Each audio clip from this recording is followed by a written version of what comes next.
여러분 안녕하세요.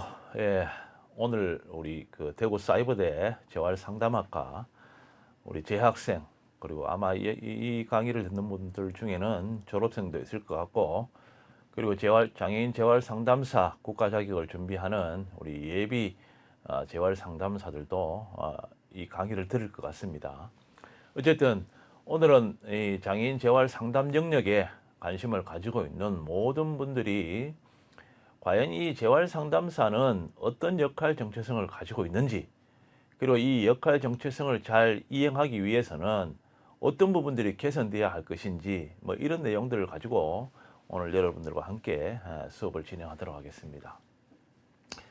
자, 장애인 재활상담사는 2017년부터 국가 자격이 배출되기 시작했기 때문에 실제 여러분들의 귀에 그렇게 익숙하지 않습니다. 그 이전에는 우리가 직업재활사라는 이런 소위 민간 자격, 국가 등록 민간 자격으로 양성을 해왔고, 또한 그 이전에 1992년도에는 직업재활 상담사라는 자격으로 우리가 민간 자격으로 소위 전문가를 배출하기 시작했습니다.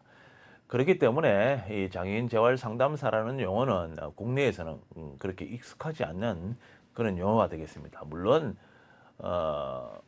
외국에서 서구 사회에서 재활 상담사, 리해빌리테이션 카운셀러라는 이러한 어떤 소위 자격은 대단히 프로페셔널한 자격이기 때문에 익히 많은 사람들이 알고 있습니다.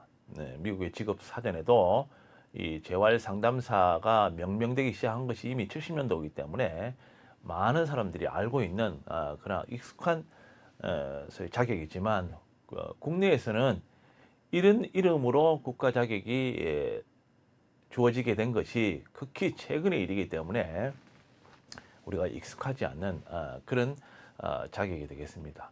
그러나 이미 아마 민간 자격으로서 이미 한 30년의 역사를 가지고 있기 때문에 이 현장에는 아직 장애인 재활 상담사라는 시험 과정을 통해서 자격을 이수하지 않았지만 이 재활 상담사 자격을 가지고 있는 소위 전문가가 이미 한 6, 7천 명이 있을 거라고 예상이 됩니다. 물론 그 중에서 소위 특례 시험이나 정규 시험 과정을 거쳐서 현재 이 명칭의 국가 자격을 가지고 있는 사람은 약 4천여 명이지만 이 한 번 남아 있는 특례 시험 과정을 통해서 아니면 그 이후에 정규 시험을 통해서 이 재활 상담사 자격으로 이 전환 되는 수치를 우리가 합치면 아마도 현재 전국적으로 약 6천 명 내지 7천 명의 재활 상담사들이 현장에서 다양한 활동을 하고 있으리라 생각을 합니다. 그렇기 때문에 현 시점에서 재활 상담사가 어떤 역할 정체성을 가져야 하는지는 대단히 의미 있는 일이다. 특히 이때까지 명칭이 두 차례 이렇게 직업재활 상담사, 직업재활사라는 명칭으로 사용이 되어 왔고, 이 명칭이 다시 국가 자격이 되면서 재활 상담사라는 명칭으로 전환됐기 때문에 사실 이 명칭에서 오는 이 아이덴티티는 대단히 중요합니다.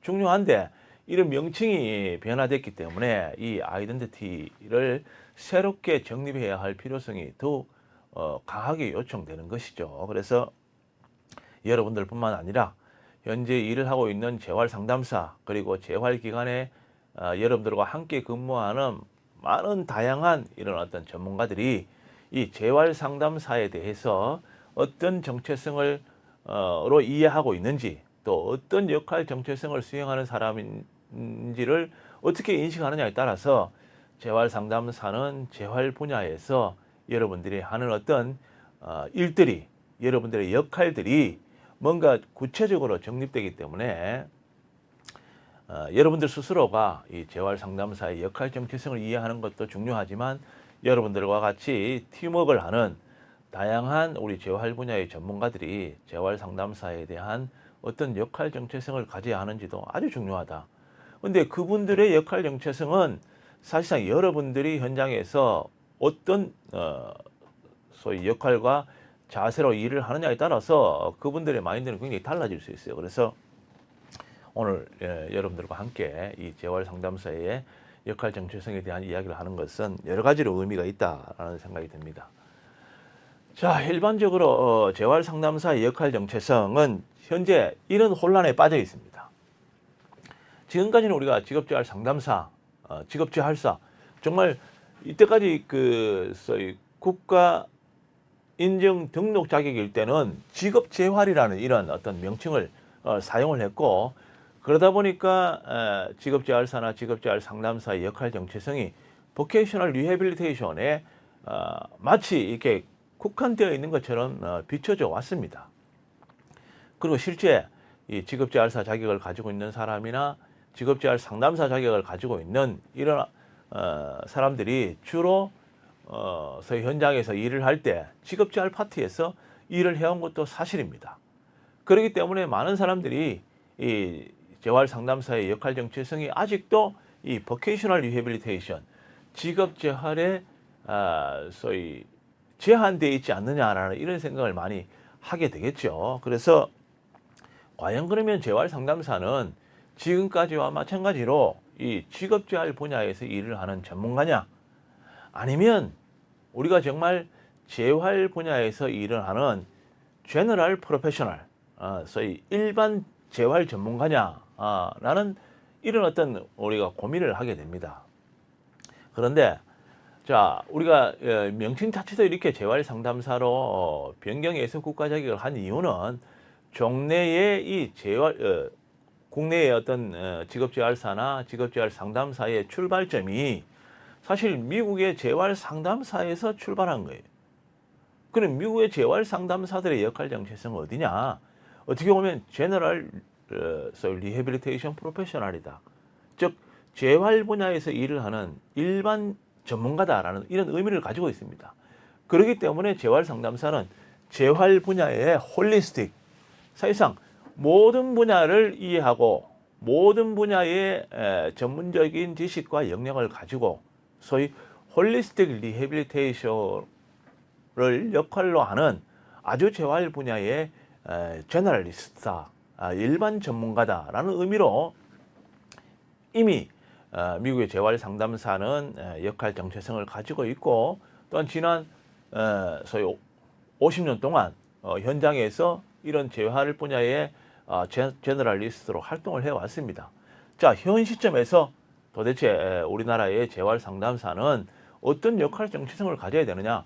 분명하게 소위 홀리스틱 리해빌리테이션, 재활 분야의 제너럴리스트로 역할을 해야 되는데, 문제는 우리가 지금까지 사용했던 민간 자격에서의 자격 명칭 자체가 보케이셔널 리해빌리테이션이라는 용어를 아주 국한적으로 사용을 해왔고, 또한 이런 전문가를 양성하는 대학의 학과조차도 사실상 디파트먼트 오브 보케이셔널 리해빌리테이션이다, 즉 직업재활 학과라는 이러한 명칭을 사용하다 보니까 우리 많은 재활 분야에 일을 하는 사람이나 아니면 일반 국민들조차도 직업재활학과를 졸업하는 사람, 또 직업재활사, 직업재활 상담사는 재활의 여러 영역 중에서 직업재활 분야의 프로페셔널이다라는 이런 생각을 많이 하게 되고, 실제 그런 역할 정체성으로 이해하고 있습니다.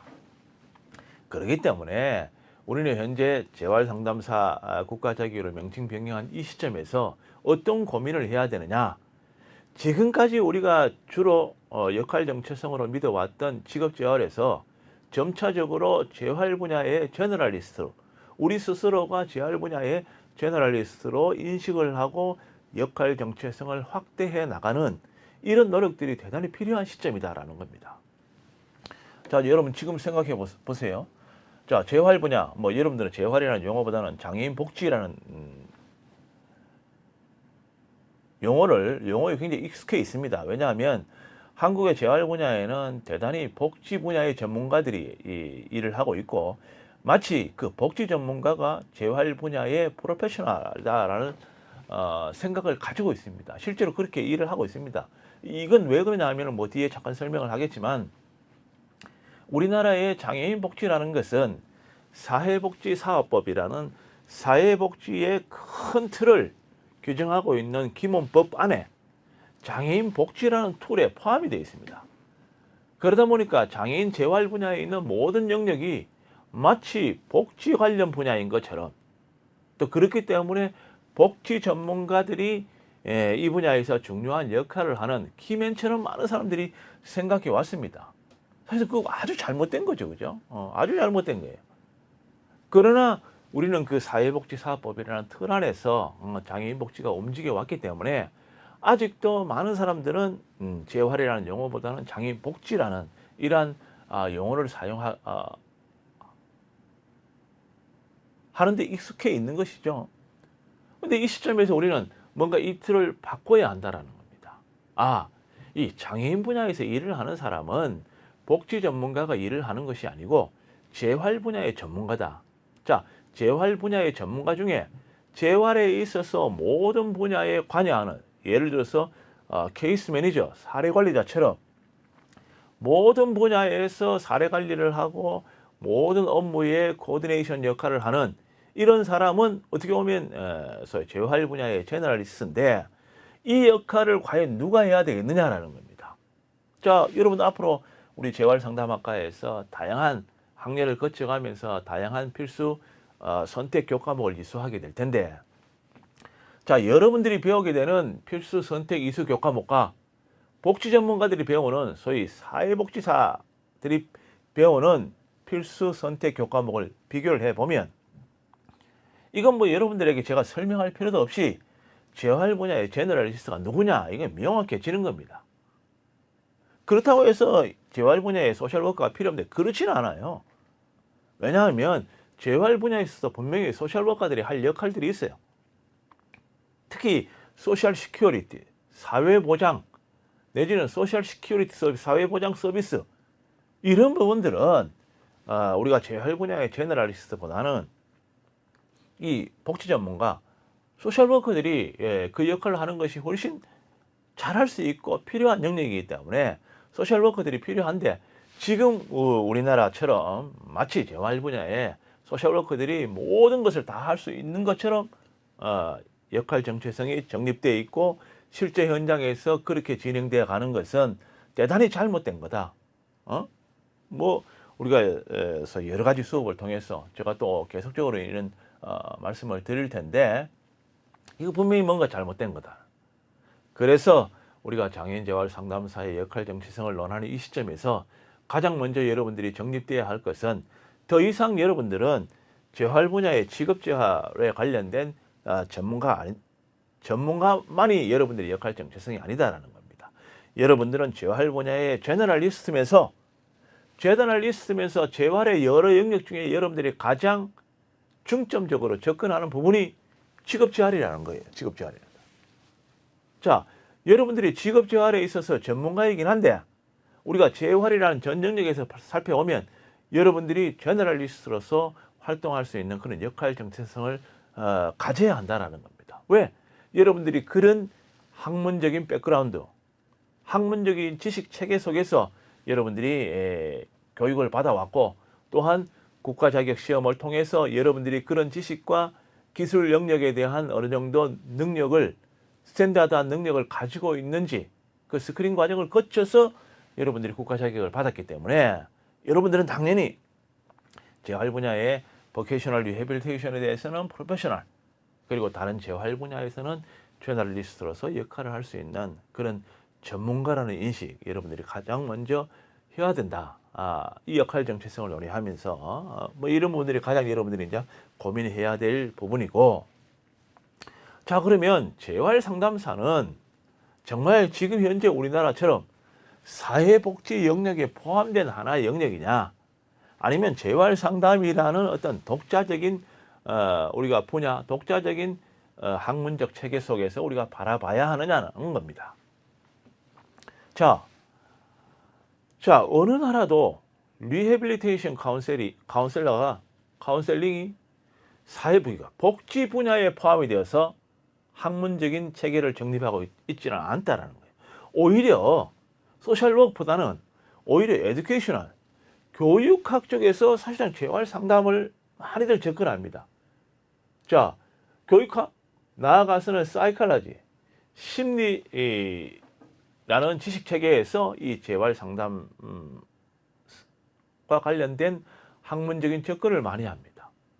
비단 우리나라만 이 재활 상담 영역을 마치 사회복지의 하나인 것처럼, 사회복지 영역인 것처럼 우리가 오랫동안 이렇게 정착되어 있다. 물론 이렇게 된 이유는 우리가 서구 사회보다 학문의 소위 분류 자체가 굉장히 늦게 시작했습니다. 그러다 보니까 이런 학문이 파생되어 가는 어떤 시점조차도 서구 사회와 많은 차이가 있는 거예요.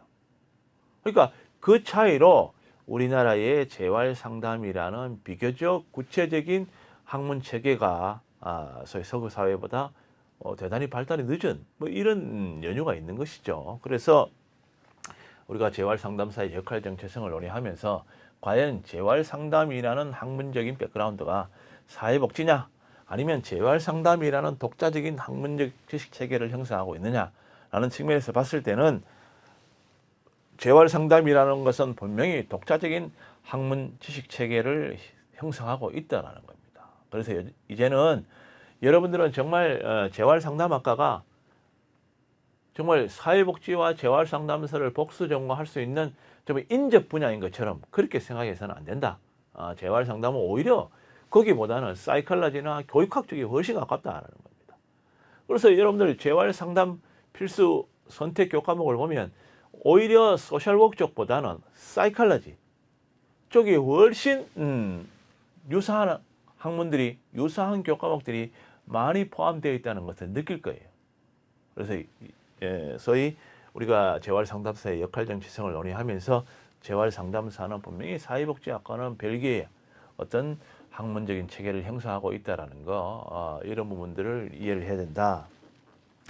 자, 이 두 가지의 어떤 역할 정체성을 논의하기 전에 전제 조건으로 여러분들이 고민해야 되는데, 이러한 점들을 해결하기 위해서 여러분들이 이러한 점들을 스스로 나중에는 우리가 우리 사회에서 이것을 정말 자연스럽게 받아들여지기 위해서는 여러 가지 문제가 개선돼야 됩니다. 여러 가지 문제가 개선돼야 되는데, 첫 번째, 우리 재활 상담과 관련된 전문 지식 영역이 홀리스틱 리해빌리테이션이라는 측면을 전제하고 있다는 것을 이해하는 것이 굉장히 중요하다. 지금까지는 우리가 리해빌리테이션 앞에 뭐를 붙일 때는 인테그레이션이라는 용어를 많이 붙였어요. 통합재활. 내지 최근에는 인클루전 리해빌리테이션, 통합재활이라는 용어를 많이 사용을 했는데, 홀리스틱이라는 학문적 체계에서 우리가 사용을 할 때는 홀리스틱이라는 용어를 많이 쓰게 된다. 즉 홀리스틱이라는 것은 뭔가 총체적이라는 의미를 가지고 있습니다. 컴프레hen시브, 종합적이고 총체적인. 자, 재활의 전문 지식 영역을 이해하기 위해서는 정말 재활학이라는 하나의 학문을 이해해서는 안 되고, 재활과 관련한 여러 학문들을 동시에 이해를 해야 된다는 겁니다. 여러분들이 재활이라는 것을 공부할 때 홀리스틱 리해빌리테이션 안에는 여러 가지 있다는 것을 이미 배웠습니다. 자, 가장 첫째는 메디컬 리해빌리테이션, 의료 재활. 자, 신체적이든 정신적이든 임페어먼트 손상을 당하게 되면 당연히 가장 먼저 의료적 처치를 비롯한 메디컬적인 측면의 접근이 필요하겠죠. 그래서 이 홀리스틱 리해빌리테이션 안에는 이 메디컬이라는 영역이 당연히 포함되어 있습니다. 두 번째, 우리가 에듀케이션도 포함이 되어 있습니다. 자, 중도에 시각장애가 왔습니다. 그러면 지금까지 학습했던 이런 모든 내용들이 제로 베이스가 될 수 있어요. 그러면 다시 우리가 에듀케이션적인 접근을 해야 됩니다. 자, 당연히 여기에는 버케이션도 대단히 중요하겠죠. 또 소셜, 사회적 재활도 중요합니다. 그리고 요즘 많이 하는 어시스티브 테크놀로지, 보조공학적인 측면도 굉장히 중요합니다. 등등 이 같은 많은 어떤 학문들이 모여서 하나의 홀리스틱 리해빌리테이션이라는 학문적 체계를 형성하고 있습니다. 자, 재활 상담사가 정말 재활 분야의 제너럴리스트로서 활동을 한다면 당연히 이 홀리스틱 리해빌리테이션을 구축하고 있는 이런 많은 영역들을 기본적으로 여러분들이 이해를 해야 되는 거예요. 자, 우리 재활 상담사는 왜 이렇게 필수 교과목이 많으냐? 선택 기수 과목이 많으냐? 국가 자격 시험에 왜 이렇게 시험 과목이 많으냐? 자, 홀리스틱 리해빌리테이션에는 학문적 특성을 가지고 있기 때문에 이 모든 영역을 우리가 접근하고 이해하지 않고서는 재활 상담사로서의 어떤 역할 정체성을 갖기가 쉽지 않다. 분명히 제한된다라는 겁니다. 그래서 이런 측면들에 대한 이해가 가장 먼저 이루어져야 된다는 거예요. 자, 이것이 먼저 이루어진다면 두 번째, 자, 재활 상담사의 업무 영역. 재활 상담사라는 자격을 가지고 있는 전문가의 어떤 배치 기준, 이런 것들은 다 우리나라 관련 법률에서 규정이 되어 있습니다. 자, 아까도 얘기한 것처럼 장애인 복지 분야에서 왜 이렇게 소셜 워커들이 많이 활동을 하느냐? 자, 장애인 복지 영역이라는 것은 사회복지사업법이라는 틀 안에 있기 때문에 그 사회복지사업법에서 여러 가지 법 규정이나 이런 기준들을 적용받을 수밖에 없습니다. 그래서 그 법 안에는 이 법에 적용을 받는 많은 복지기관, 이 기관들은 사회복지사를 얼마나 채용하는지 의무적으로 보고하도록 되어 있다. 그러니까 사실상 사회복지사의 채용을 강제화하고 있다, 의무화하고 있다. 그러니까 소셜워커들이 당연히 복지 분야에서 많이 활동할 수밖에 없는 거예요. 그러면 재활상담 영역은 이게 분명히 잘못된 거죠, 그죠? 잘못됐어요. 소셜워커들이 재활 분야에서 더 이상 제너럴리스트가 아닌데 아직도 우리는 그 틀을 그대로 가지고 있기 때문에 결국 재활 상담사가 국가 자격됐지만 이런 법률들이 그대로 남아있기 때문에 아직도 재활 상담사들이 재활 분야에서 제너럴리스트로 활동하는데 많은 제한점이 있는 겁니다. 그러니까 당연히 이런 법률을 다시 리디자인 해야죠. 개정해야 됩니다. 그래서 소위 재활 상담사 협회, 우리 대구 사이버대야 이게 우리 교수님이 회장으로 있는 이 한국장애인 재활 상담사 협회 같은 데서 지속적으로 정부와 협의해서 국회와 협의해서 이 법률 개정 노력을 하는 이유가 결국 재활 상담사들이 재활 분야에서 지금보다는 더욱 액티브하게 제너럴리스트로 활동할 수 있는 기반을 마련하기 위해서 그런 겁니다. 자, 이런 것들이 분명히 리디자인 돼야 된다라는 겁니다. 자, 그 다음에 이 법률을 실행하기 위해서 자, 장애인 복지 업무 같은 경우는 장애인 복지 사업 안내 내지는 장애인 복지법, 우리 특수교육법, 장애인 고용 촉진 및 직업재활법, 이런 많은 법률과 그 법률에 있는 업무의 가이드라인을 규정하고 있는 이런 기준들이 소위 이 리디자인된 법을 시행할 수 있도록 이 종사자 자격 기준 자체가 뭔가 개선이 이루어져야 된다는 겁니다. 자, 이런 재활 관련 기관, 장애인 복지 기관은 이런 업무에는 반드시 장애인 재활 상담사를 채용을 해야 된다. 라는 어떤 기준을 제시해 줘야 되는 거예요. 그래서 이 역시도 소위 협회가 상당 부분 노력을 해서 이제는 보건복지부 안에 장애인 복지와 관련한 많은 업무에는 이 종사자 자격 기준이 개선되어서 장애인 재활 상담사를 채용하도록 기준을 개선했습니다. 자, 이런 어떤 노력들이 한꺼번에 가져야 장애인 재활 상담사의 역할 정체성이 실제 현장에서 뭔가 변화가 일어날 수 있다는 겁니다. 그래서 이런 노력들을 앞으로 지속적으로 해야 된다는 것이고, 자, 이런 어떤 우리가 오늘 논의해야 될 주제의 어떤 그 선제적인 이슈를 여러분들이 고민을 하면서 그럼 현재 장애인 재활 상담사의 위치는 도대체 어디에 와 있느냐? 현재 장애인 재활 상담사의 현재는 도대체 위치가 어디에 있느냐라는 겁니다. 자, 첫째는 현재 장애인 재활 상담사의 위치. 그래서 현재는 자, 이 명칭이 장애인 재활 상담사로 바뀌었기 때문에 이 재활 상담이라는 학문적 개념, 뭘 현장에서 도입해야 된다라는 논의가 활발하게 진행이 되고 있습니다. 그러나 아직도 논의의 초점은 재활 상담의 협의적 개념, 재활 상담의 협의적 개념을 적용하려 하고 또 이런 인식이 팽배해 있다라는 겁니다. 자, 재활 상담의 협의적 개념이 도대체 뭐냐라는 거예요. 자, 우리 장애인 재활 상담사 국가 자격을 규정하고 있는 장애인복지법 제72조를 보면은 장애인 재활 상담사는 장애인의 직업 재활 지원 등의 업무를 담당하는 자, 이렇게 규정이 되어 있습니다. 그래서 재활의 다양한 역할을 하는 재활 분야의 제너럴리스트지만 그 중에서도 가장 중요한 역할은 직업 재활이라는 것을 법률에 분명하게 명시를 하고 있습니다. 명시를 하고 있고, 그 다음에 재활 상담이 처음 시작한 미국에서도 재활 상담이라는 학문 영역에서 큰 갈래를, 자, 한 영역은 직업 재활, 한 영역은 소위 말해서 재활 분야의 제너럴리스트인 것처럼 인식이 되어 왔습니다. 그래서 재활 상담사 자격을 가지고 있는 사람은 한 부류는 직업 재활의 프로페셔널, 한 부류는 재활 분야의 제너럴리스트로 활동을 하게 됩니다. 그런데 우리는 이 재활 분야의 제너럴리스트라는 인식은 전혀 없이 아직도 재활 상담은 직업 재활 영역에 국한된다라는 대단히 협의적, 대단히 제한적인 개념, 뭐 이런 인식이 아직도 학문 현장에서도 마찬가지고 현장에서도 마찬가지고 이런 인식들이 팽배해 있다라는 겁니다.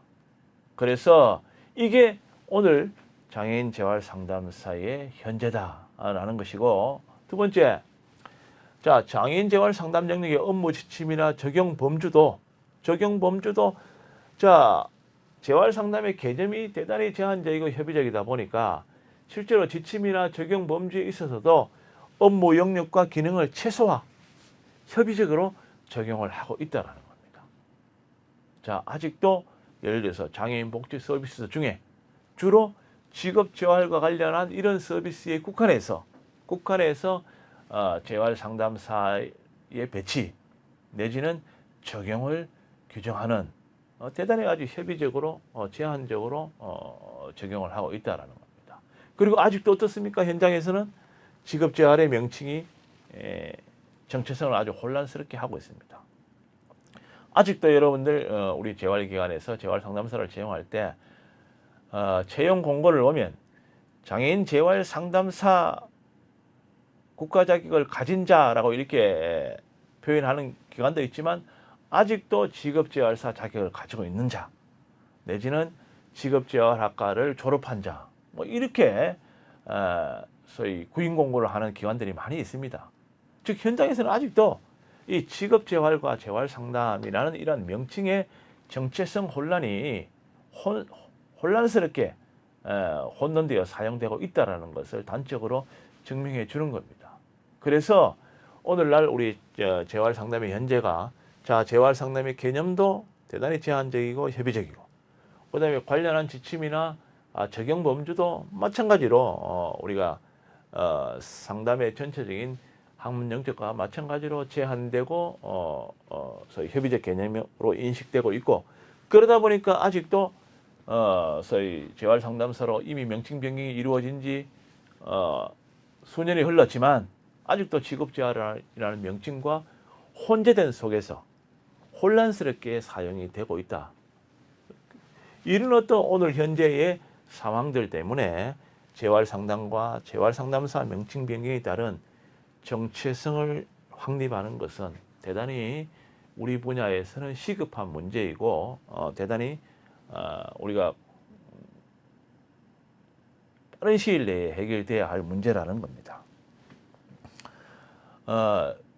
이 국가 자격에 우리가 비하인드 스토리를 얘기하면 사실상 국가 자격으로 전환되면서 현재 민간 자격, 직업재활사 자격을 가지고 있는 사람에 한해서 3년 동안 우리가 특례 시험을 통해서 소위 국가 자격으로 전환해주기 위한 특례 제도를 도입을 했습니다.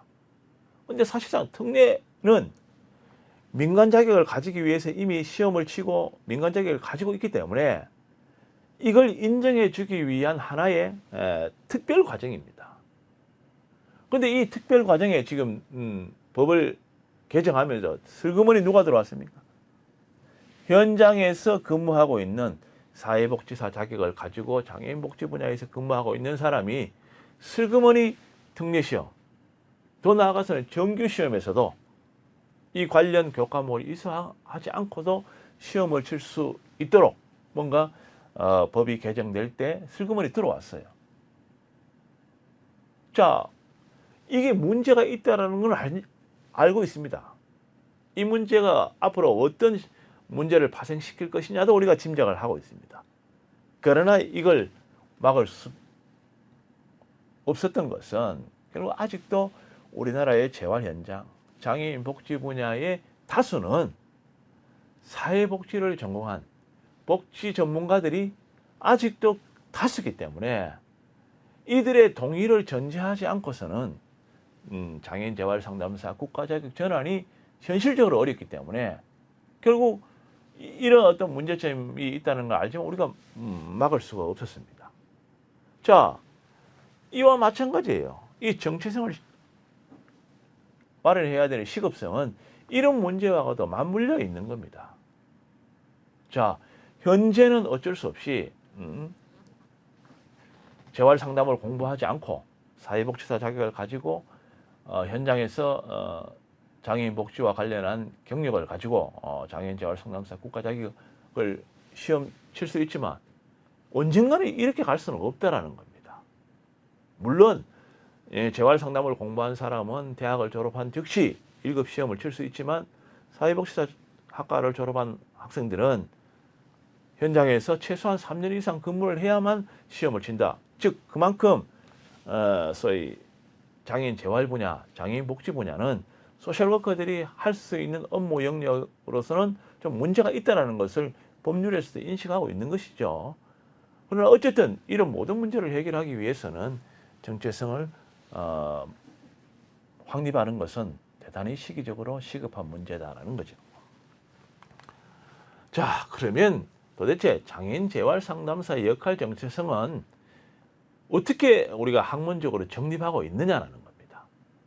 자, 이걸 읽어보면 여러분들이 재활 상담사의 역할 정체성은 도대체 어디에 있다라는 것을 분명하게 규명할 수가 있습니다. 자, 대한민국의 모든 국가 자격은 소위 국가 자격 기본법에 근거해서 국가 자격을 만들도록 하고 있고 그 법률은 모든 국가 자격을 만들기 전에 직무 능력 표준, 이 국가 내셔널 컴피던스 스탠다드, 국가 직무 능력 표준을 반드시 설정하고 그 설정한 직무 능력 표준에 의해서 뭔가 역할 정체성, 필수 선택 교과목, 국가 시험 과목 이런 것들을 정할 수 있도록 법률로 규정하고 있습니다. 당연히 장애인 재활 상담사도 직무 분석을 통해서 국가 직무 능력 표준, 직무 분석을 했을 때 잡이죠. 재활 상담사의 직무는 뭐다? 라는 것을 규정을 하게 되어 있습니다. 그리고 그 직무 능력 표준은 소위 한국직업사전에 장애인 재활 상담사의 직무로 표기를 하고 있는 것이죠. 그래서 그 국가 직무 능력 표준에서 재활 상담사의 직무를 살펴보면 도대체 재활 상담사가 어떤 역할 정체성을 가져야 되는지는 우리가 쉽게 이해할 수 있다. 일단 미국도 마찬가지다. 미국도 직업사전, 미국의 직업사전 오넷이라는 미국의 직업사전에서 재활 상담사의 직무를 어떻게 정립하고 있느냐를 보면 결국 재활 상담사가 어떤 역할 정체성을 가져야 하는지를 우리가 쉽게 이해할 수 있다는 겁니다. 자, 우리나라의 직업사전, 한국 직업사전에서 재활 상담사의 직무 능력 표준, 즉 재활 상담사의 직무는 뭐냐 이렇게 규정이 되어 있습니다. 개인의 손상이나 기능 제한, 상황적 요인 등으로 개인 활동이나 사회 참여에 어려움을 가지고 있는 사람들을 대상으로 진단과 평가, 재활 상담과 살아관리, 전환기 서비스 및 직업재활 등의 전반적인 서비스를 지원하는 재활 전문가, 전반적인 서비스를 지원하는 홀리스틱 전반적인 서비스를 지원하는 재활 전문가다라고 이렇게 명시를 하고 있습니다. 자, 미국의 직업 사진 한번 봅시다. 신체적, 정신적 발달 장애 그리고 정서적 장애가 있는 사람들이 독립적으로 살아가도록 돕고 이용자들이 장애로 인해서 개인적, 사회적, 심리적 영향들을 극복하고 관리해서 고용이나 독립생활을 하도록 돕는 역할을 하는 전문가라고 이렇게 규정을 하고 있습니다. 자, 보면 한국이든 미국이든 재활 상담사는 자, 한국은 전체적인 서비스를 지원하는 재활 전문가, 미국은 독립생활을 하도록 고용이나 독립생활을 하도록 자, 인간이 인디펜던스 하기 위해서는 필요하지 않는 서비스가 어디 있겠어요? 전반적인 서비스가 되는 것이죠. 그러니까 재활 상담사는 장애를 가지고 있는 사람들이 뭔가 독립적인 생활을 하든 아니면 지역사회에서 보통의 국민들과 같이 생활하기 위해서 필요한 모든 서비스를 지원하는 그야말로 재활 분야의 제너럴리스트라는 것을 한국이든 미국이든 규정을 하고 있다는 겁니다. 그리고 한국과 미국의 차이는 미국은 분명히 장애가 있는 사람이라고 전제하고 있습니다. 그러나 우리를 봅시다. 개인의 손상이나 기능제한 상황적 요인 등으로 개인의 활동이나 사회 참여의 어려움을 가지고 있는 자, 장애라는 표현을 사용하고 있지 않습니다. 왜냐하면 WHO의 장애 기준은 이제는 여러분들이 알고 있는 장애 기준에서 더욱 익스텐디드, 확대되고 있다는 겁니다. 이제는 우리 사회를 살고 있는 모든 사람들이 어느 시점에선가 언젠가는 장애를 가질 수 있는 잠재적 장애인이기 때문에 결국 어느 특정 장애를 지칭하기는 좀 문제가 있다. 그래서 우리 한국 직업사전에서의 재활상담사는 재활상담사가 꼭 장애를 가진 당사자만이 아니고 잠재적인 장애, 좀 포괄적인 기준을 제시하고 있다는 겁니다. 그러나 우리가 이 직업사전에서의 재활상담사의 직무를 딱 보면 명확하게 전반적 서비스를 재활 분야의 전반적 서비스를 지원하는 재활 전문가다라고 표현을 하고 있고 그리고 강조하는 것은 미국이든 한국이든 자 고용이나 독립생활 고용을 여러 전반적 서비스 중에서도 굉장히 중요하게 다루고 있습니다. 우리도 봅시다. 여러 가지 언급을 하고 있지만 특히 직업재활 자 미국이든 한국이든 전반적인 여러 재활 분야 서비스가 있을 텐데 왜 직업이나 고용을 강조하고 있느냐라는 겁니다. 자, 여러분 장애를 가진 사람이 지역사회에서 인디펜던스 하기 위해서 반드시 전제되어야 될 게 뭐냐라는 거예요. 소득활동입니다. 당연히 직업 문제다. 당연히 고용 문제다.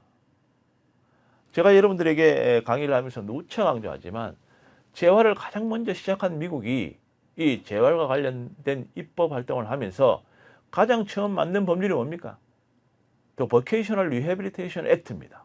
직업재활법. 물론 이 직업재활법은 73조의 3년에 버케이션을 떼고 재활법으로 법 명칭이 바뀝니다. 그렇다고 해서 직업재활법이 재활법으로 바뀌었다고 해서 직업재활을 강조하지 않는 것이 아니고 자 이미 직업을 강조하지 않더라도 미국에서의 재활이라는 것은 직업, 고용을 전제한 재활이에요. 고용을 전제한 재활.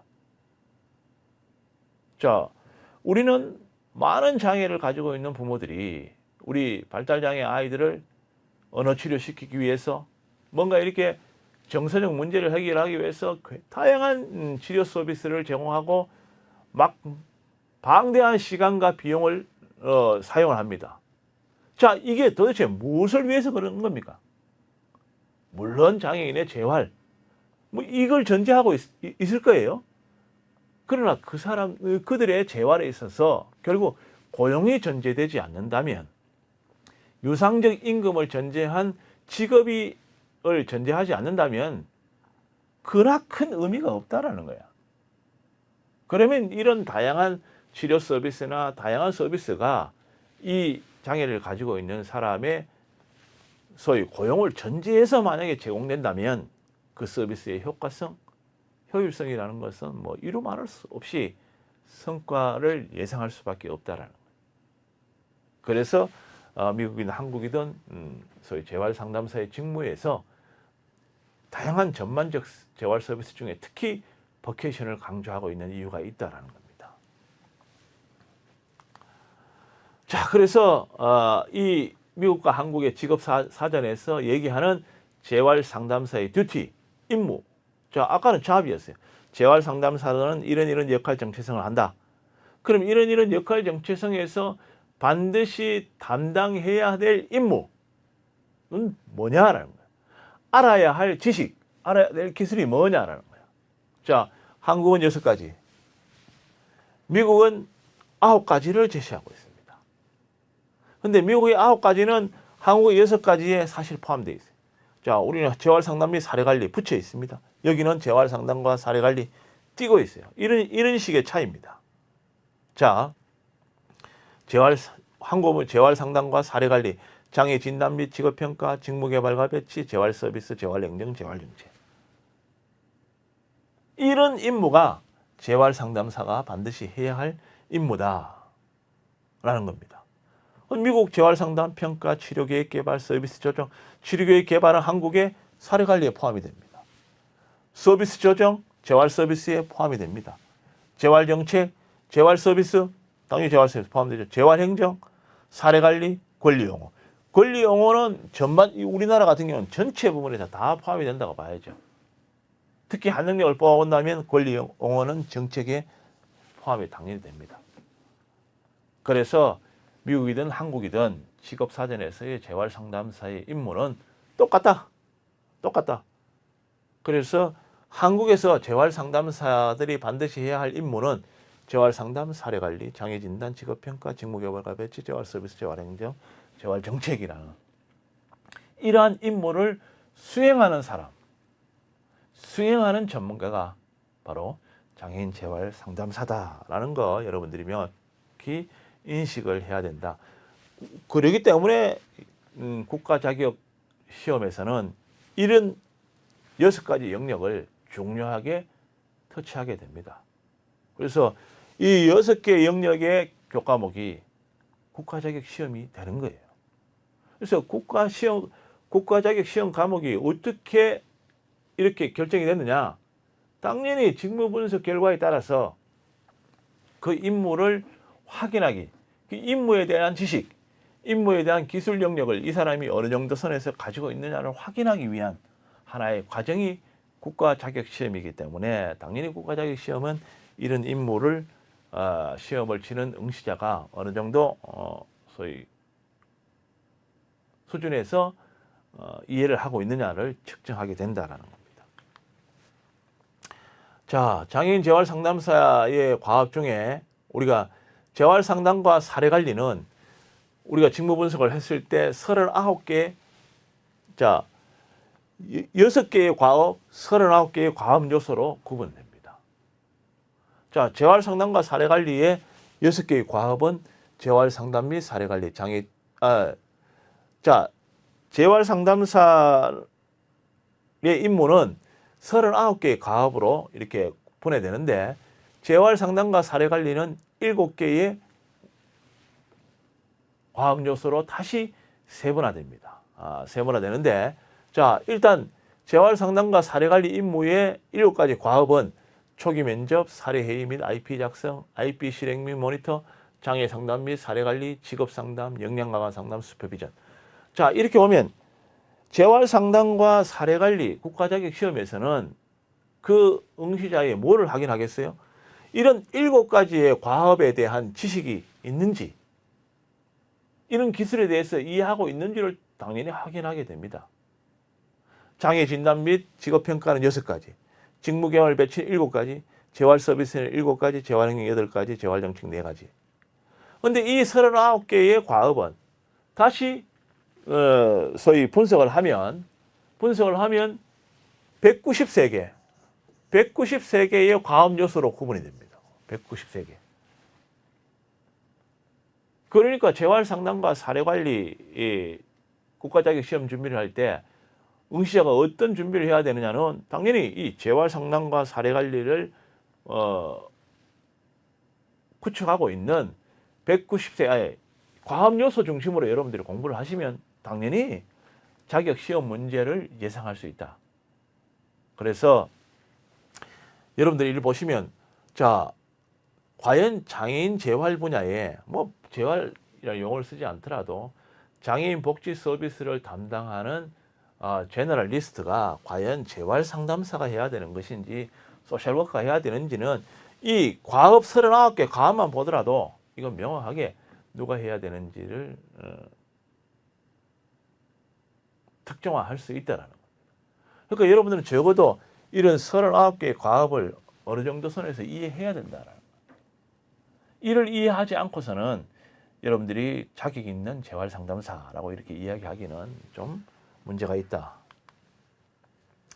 자, 그러면 재활 상담사를 배치해야 될 근거가 있느냐라는 겁니다. 근거가 있느냐? 자, 우리나라는 장애인복지법 제71조에서 장애인복지 전문 인력을 양성하도록 규정을 하고 있고, 이 규정에 의해서 의지 보조기 기사, 언어교육사, 장애인 재활 상담사 등의 재활 전문가 양성을 법률로 규정하고 있습니다. 그런데 사실은 이 규정은 양성에 대한 규정이에요. 양성에 대한 규정.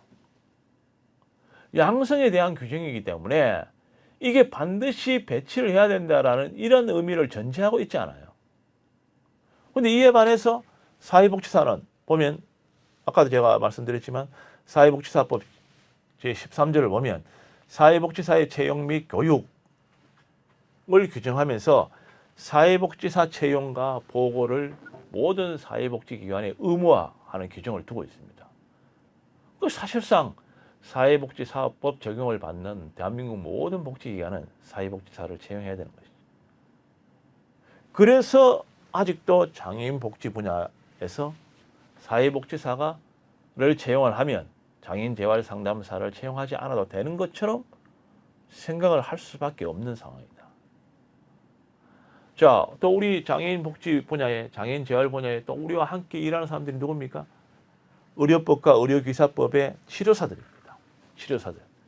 PT, 물리치료사, OT, 작업치료사. 자, 이들은 의료기사법의 적용을 받습니다. 그러나 대한민국의 의료법과 의료기사법은 무면허자의 업무를 금지하고 있어요. 즉 치료행위를 할 때 물리치료사 자격, 작업치료사 자격을 갖지 않고 치료하는 것은 그 무면허에 해당하기 때문에 법률적으로 처벌받도록 하고 있습니다. 그러니까 당연히 면허를 가지고 있는 전문가의 배치를 의무화하고 있다고 볼 수가 있죠. 미국 같은 경우 어떻습니까? 미국은 모든 재활기관이 주나 연방에서 예산을 받기 위해서는 카프라는 재활시설 인정위원회, 재활시설 인정위원회입니다. Commission Accreditation Rehabilitation Facility입니다. 그러니까 미국의 재활시설 인정위원회에서 여기가 재활 프로그램, 재활 서비스를 제공하기 위한 적합한 기관인지에 대한 인정을 해주는 거예요. 여기에 인정을 받아야만 주나 연방에서 예산을 받을 수 있습니다. 자, 여기 인증 프로그램, 인증 기준에 보면 재활 상담사 배치, 재교육 프로그램을 의무화하고 있습니다. 그러니까 미국의 재활기관들이 주나 연방에서 예산을 받기 위해서는 당연히 재활 상담사를 배치해야 되고 정기적으로 재교육 해야 되는 것이죠. 자, 우리 국내법은 일단 재활 상담사의 명확한 배치 근거가 없습니다. 미국은 이런 인증 프로그램을 통해서 있습니다. 그러나 국제법은 재활 상담사의 배치 기준을 가지고 있어요. 자, 1983년 ILO 국제노동기구죠. International Labour Organization입니다. 국제노동기구가 협약한 장애인 직업재활과 고용에 관한 협약. 자, 이 협약은 1983년에 국제노동기구가 통과시켰습니다. 그런데 우리나라는 이걸 그동안 비준하고 있지 않다가 2000년에 비준을 합니다. 비준을 했다는 것은 이 협약을 우리 국회가 통과시켰다는 얘기예요. 왜냐하면 여러분 국회는 어떤 기관입니까? 입법기관입니다. 즉 국제사회의 협약도 국회에서 통과되지 않으면 효력이 없는 거예요.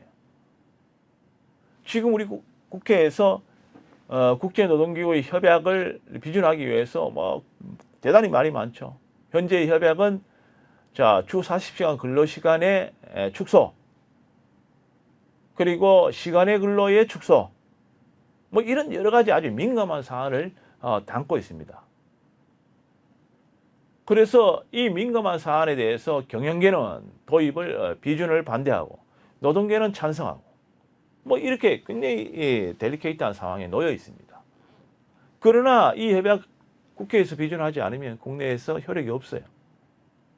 자, 우리는 83년에 국제노동기구의 협약을 왜 2000년에 비준했느냐? 도저히 이걸 비준할 수가 없어. 국회에 통과시키면 이건 국내에도 동일한 효력을 갖게 되는데 이 협약을 통과시켰을 때 한국은 다 문제가 된다. 자, 제9조에서 장애인의 직업지도, 직업훈련, 취업발전 및 고용을 의무화하도록 이 협약은 기준하고 있는데 도저히 우리가 통과시킬 수 없다. 여러분 잘 아시다시피 우리나라의 장애인 고용 촉진 및 직업재활법은 90년에 통과됐고 이 법이 2000년에 대대적으로 개정됩니다. 그래서 이 개정에 맞춰서 2000년에 와서야 비준을 하게 된 겁니다. 그러니까 이 직업재활과 고용에 관한 협약은 국제법이긴 하지만 국내에 효력이 있어요, 없어요? 당연히 국회에 통과를 했기 때문에 효력이 있습니다. 근데 이 협약에 보면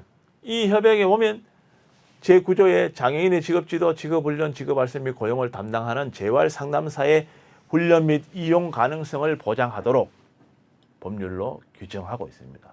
결국 장애인을 대상으로 직업지도, 직업훈련, 직업발전 및 고용을 하는 기관, 고용 서비스를 담당하는 사람은 재활상담사고 그러기 때문에 이들을 배치하고 훈련해야 된다는 것을 국제법은 명확히 규정을 하고 있습니다.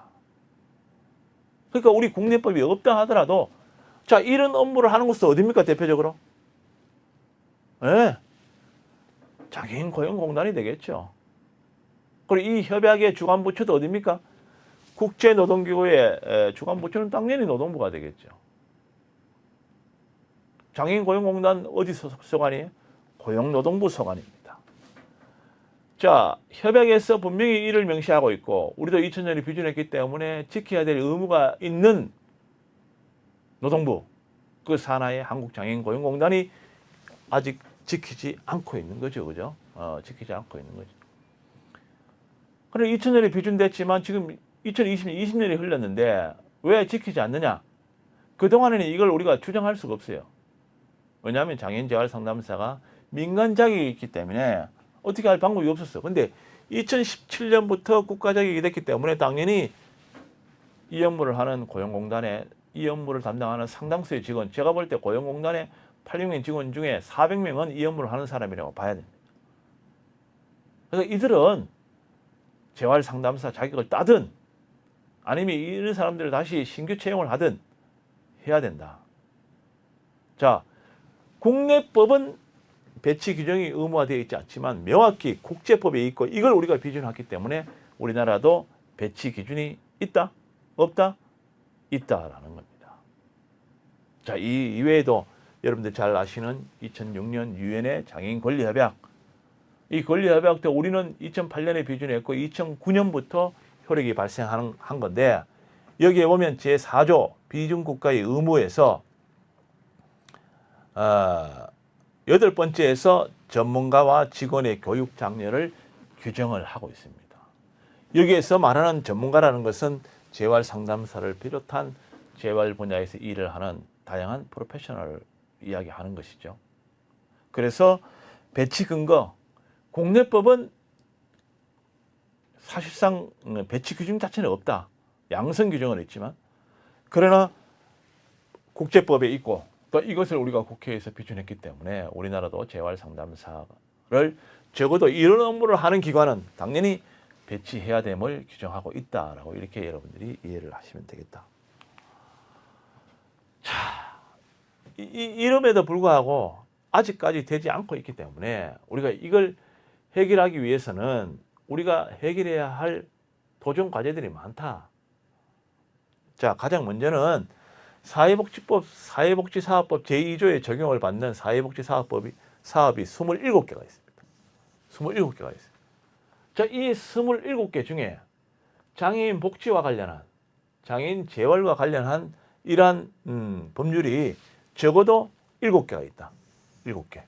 장애인복지법, 장애인 노인 임산부 등의 편의증진 보장에 관한 법률, 정신건강증진 및 정신질환자 복지서비스 지원에 관한 법률, 장애인연금법, 장애인 활동 지원에 관한 법률, 장애아동복지지원법, 발달장애인 권리보장 및 지원에 관한 법률 7개가 있다.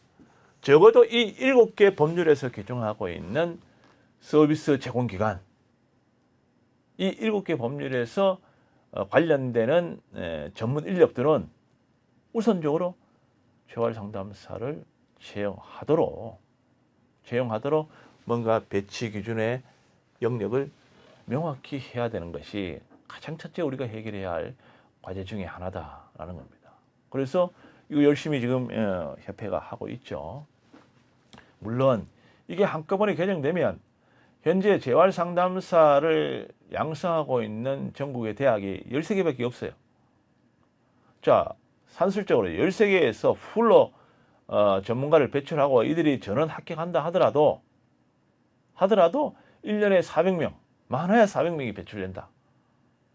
그러면 이 7개 기관에서 매해 채용하는 인력을 수급하기도 어렵죠. 그래서 한꺼번에 재개정됐을 때 정말 풍기현상 나타날 수 있습니다.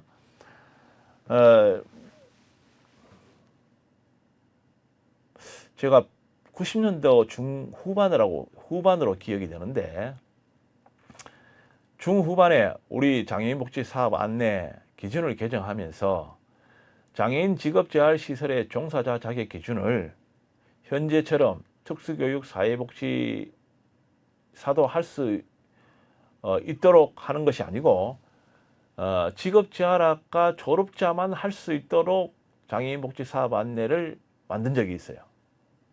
근데 그 복지사업 안내가 확정이 되고 고시가 된 이후에 현장에서 난리가 났습니다. 자, 이 졸업자를 구하려 해도 구할 수가 없다.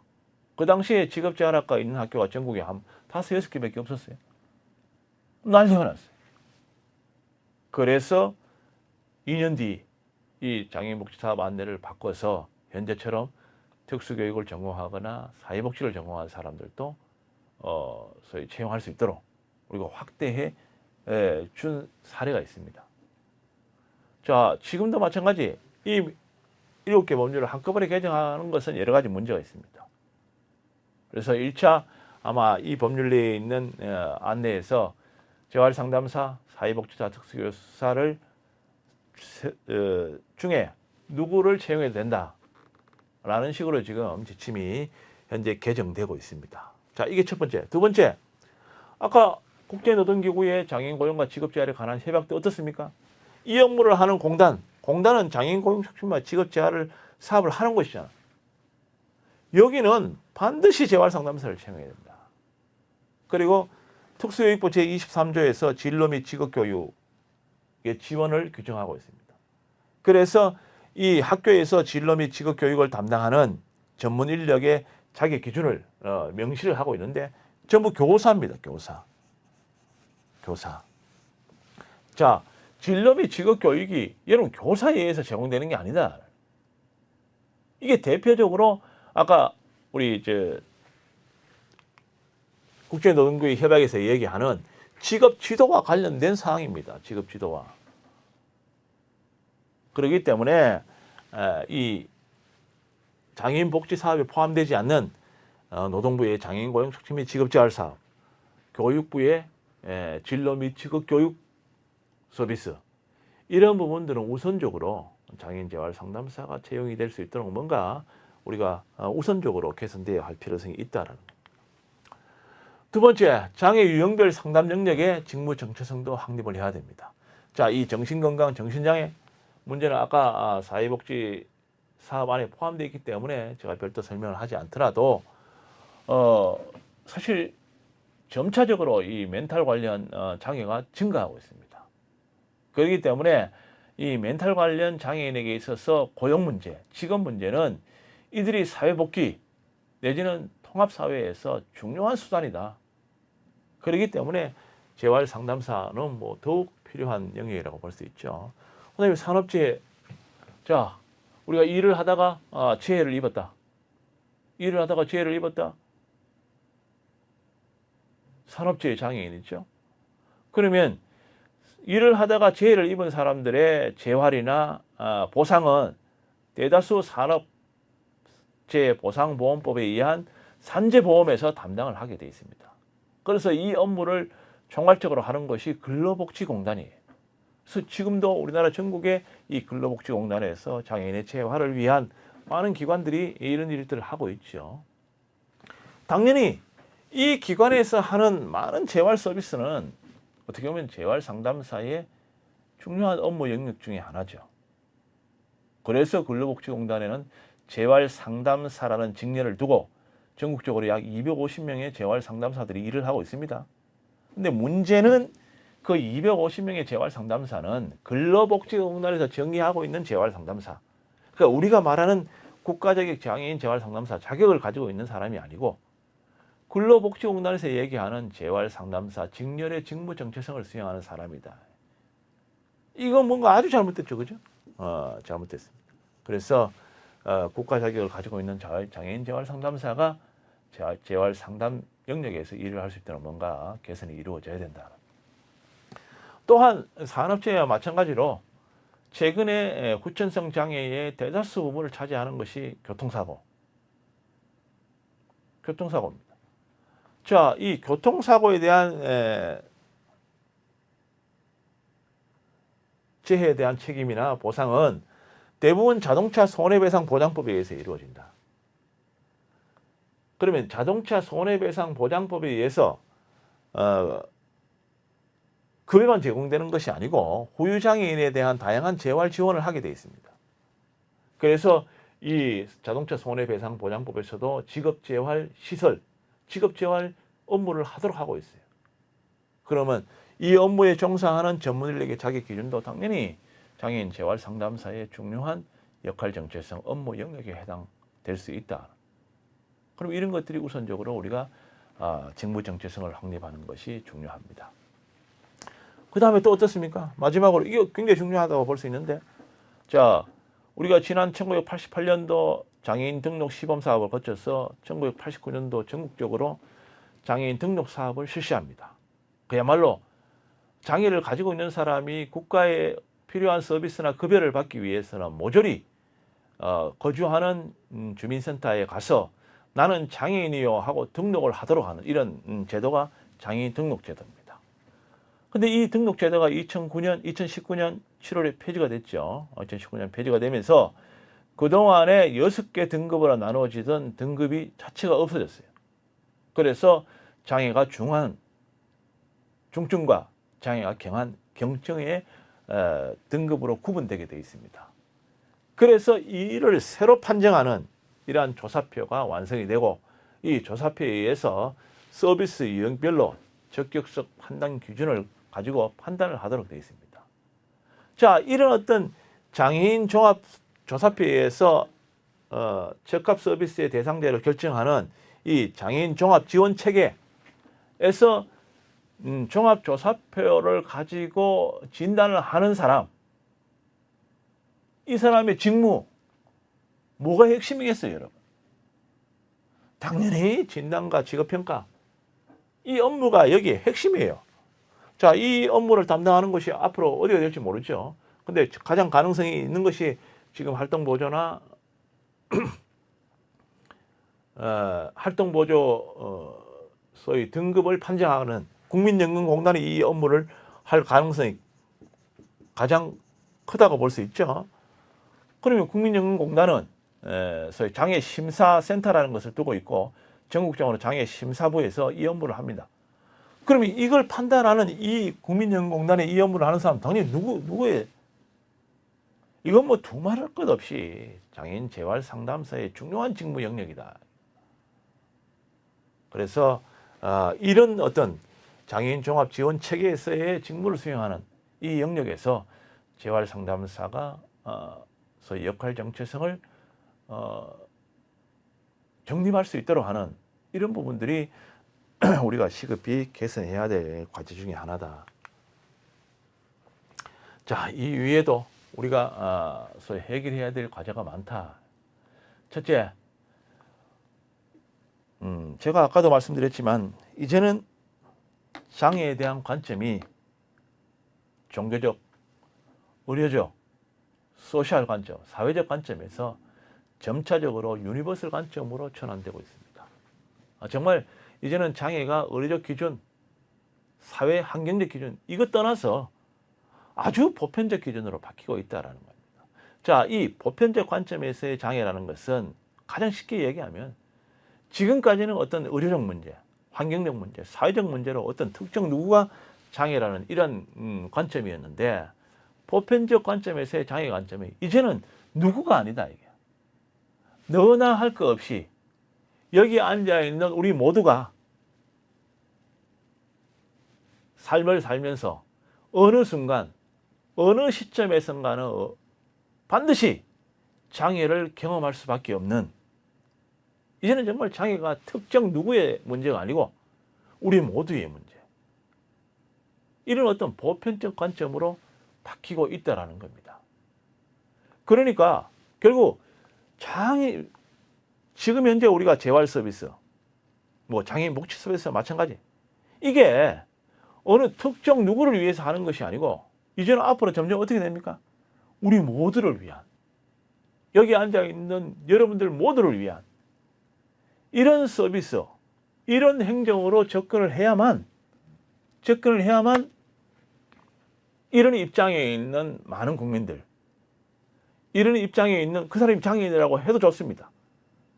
장애를 가지고 있는 사람에게 뭔가 센시티브하게 그들이 정말 필요한 서비스에 접근했다, 필요한 서비스를 받을 수 있었다라는 이러한 인식과 이해를 하게 된다라는 겁니다.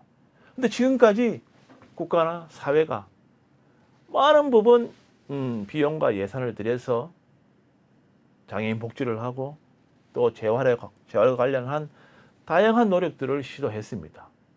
그러나 늘상 장애를 가지고 있는 사람들은 피부에 와닿지 않는다. 나는 그 서비스가 왜 하는지 모르겠다.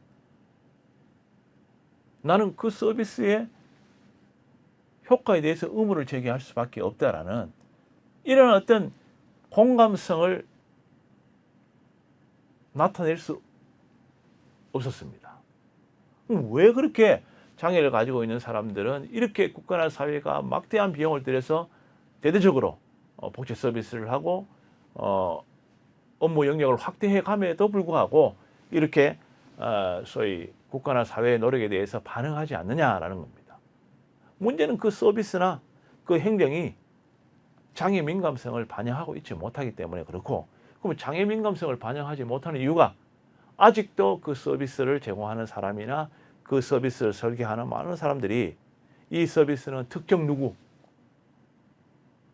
그 사람들을 위한 서비스, 그 사람들을 위한 환경이라는 생각에서 접근하기 때문에 결국 그렇게 생각하지 않는 장애 당사자 입장에서는 그 서비스나 행정에 전혀 민감성에 반응할 수가 없었던 거예요. 자, 지금 이제서야 장애 관점은 보편적 관점으로 바뀌고 있다. 그래서 재활 상담사들이 업무 영역에서 일을 할 때 이건 정말 나의 문제, 우리 가족의 문제, 정말 내가 가장 소중히 여기는 사람의 문제라는 시각에서 접근하게 되면 여러분들이 하는 다양한 서비스나 여러분들 손에서 이루어지는 많은 행정들이 어떻게 될 것 같아요? 상대방에게 굉장히 공감을 이끌어낼 수 있습니다. 공감을 유도할 수 있습니다. 그래서 자, 장애인 재활 상담사에게 도전받고 있는 과제, 또 우리가 굉장히 무겁게 받아들여야 되는, 우리가 해결해야 할 과제 중에 하나는 우리가 하는 이런 어떤 장애인 복지 서비스나 재활 서비스 행정들은 이 정말 보편적 시각에서 출발해야 된다라는 지금까지의 어떤 직무 공감성에서 뭔가 다른 차원에서 접근하고 다른 차원에서 이해하는 그런 어떤 직무에 대한 감성의 확대, 감각의 확대가 대단히 중요하다는 겁니다. 이게 여러분들에게 놓여져 있는 가장 중하고 과중한 그런 어떤 과제가 되지 않겠느냐라는 생각이 들고, 두 번째는 장애 관련 이해 당사자들의 재활 상담 영역에 대한 공감대를 형성해야 할 필요가 있겠다라는 겁니다. 자, 우리 장애인 복지 서비스나 재활 분야에서 여러분들과 함께 일하는 사람은 장애의 당사자뿐만 아니고 다양한 스테이크홀더, 이해 당사자들이 있다는 겁니다. 치료사도 있고, 의사들도 있고, 특수교사들도 있고, 소셜워커들도 있고, 뭐 많은 사람들이 있습니다. 하다못해 후원사도 있습니다. 협찬사도 있습니다. 그리고 의사결정기구에 있는 다양한 사회지도층도 있습니다. 정책 당국자도 있습니다. 정책 이해 당사자도 있습니다. 이런 사람들 모두가 재활 상담사의 업무 영역에 대해서 뭔가 공감대를 형성해 줄 때, 여러분들이 아무리 역할 정체성에 대해서 확실한 정체성을 확립하고 있다 하더라도 결국 여러분들과 함께하는 이해 당사자들이 이런 공감대를 같이 형성해 주지 않으면 여러분들의 역할 정체성을 구현하기가 쉽지 않다.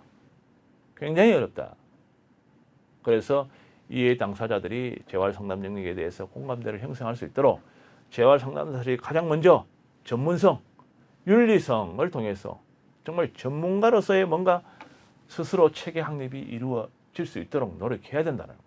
당연히 여러분들은 재활 분야에서 제너럴리스트, 여러분들은 버케이션뿐만 아니고 재활 분야의 모든 부분에 대한 전문 지식과 기술에 대해서 어느 정도 이해하고 있어야 한다는 겁니다. 여러분들이 버케이션의 전문가라 하더라도 적어도 메디컬 닥터, PT, OT하고 뭔가 회의를 할 때 서로가 어느 영역에서 공감대를 형성할 수 있도록 어느 정도의 지식과 기술을 가져야만 그들과 팀워크를 할 수 있겠죠. 그러기 위해서는 재활 분야의 전문성과 윤리성을 여러분들이 스스로가 확립하는 그런 체계가 이루어져야 된다. 두 번째, 당연히 국가 자격 시험, 그 다음에 이 시험을 통해서 자격을 이수한 재활 상담사 관리를 하는 이런 협회들이 뭔가 엄격하게 이 장애인 재활 상담사의 전문성과 윤리성을 관리하도록 노력해야 됩니다. 그리고 이게 지속적으로 오랜 세월 동안 이루어지지 않으면 재활 상담사들의 전문성, 윤리성에 대한 체계 확립은 미약할 수밖에 없다. 그래서 국가 시험 관리도 엄격하게 이루어져야 되겠지만 시험 합격에서 자격을 받은 이런 재활 상담사들을 대상으로 보수 교육을 하는 협회가 지속적으로 재활 상담사들의 전문성을 관리하도록 체계적인 보수 교육 커리큘럼을 만들고 체계적으로 교육할 수 있는 이런 어떤 관리 체계를 마련하는 것이 대단히 중요하다는 겁니다. 그리고 이것도 역시 중요합니다. 재활 상담사들이 어떤 역할 정체성을 가지고 있고 또한 이들이 어떤 역할을 하는지는 아직은 이해 당사자도 잘 모르고 일반 국민들은 더 모른다.